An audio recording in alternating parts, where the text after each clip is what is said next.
Gagal raih poin penuh di kandang. Yu Hyun Ko bertekad bawa Sriwijaya FC bawa 6 poin dari Medan. Gagal meraih poin penuh dan harus berbagi masing-masing 1 poin pada laga kedua kompetisi Liga 2 Grup Wilayah Barat menghadapi Semen Padang FC 2-2 Senin tanggal 5 September tahun 2022 kemarin.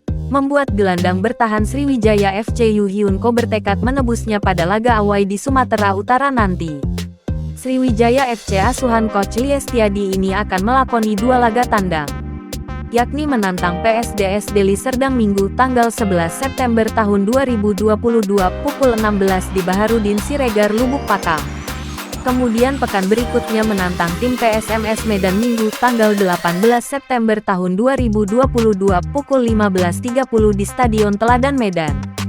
Untuk diketahui posisi PSDS Deli Serdang sementara saat ini berada di peringkat 8 dengan belum ada poin didera 2 kali kalah dari 2 kali bertanding laga awal. Pesepak bola kelahiran Daegu, Korea Selatan, tanggal 25 Januari tahun 1983 ini juga mengaku soal target tak ingin mendahulukan egonya. Terpenting SFC raih poin penuh. Seperti diketahui Yu Hyun Ko yang pernah menyandang ban kapten Sriwijaya FC ini merupakan pemain naturalisasi asal Korea Selatan. Yu Hyun Ko pemain naturalisasi asal Korea Selatan yang berposisi sebagai gelandang bertahan itu pertama kali datang ke Semen Padang di tahun 2011.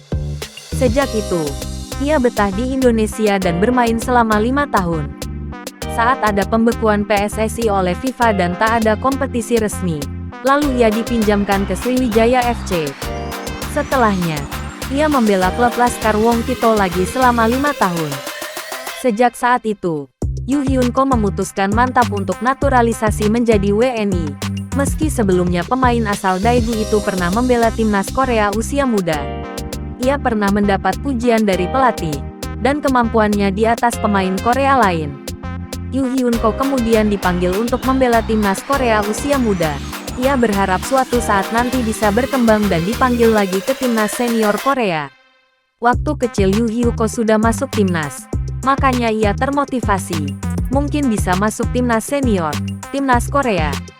Sayangnya, kesempatan itu tak kunjung datang, sehingga Yu Hyun Ko melebarkan sayap ke luar negeri, dan ia jatuh cinta pada sepak bola Indonesia di 10 tahun ini. Jangan lupa subscribe, share, komen, dan like ya!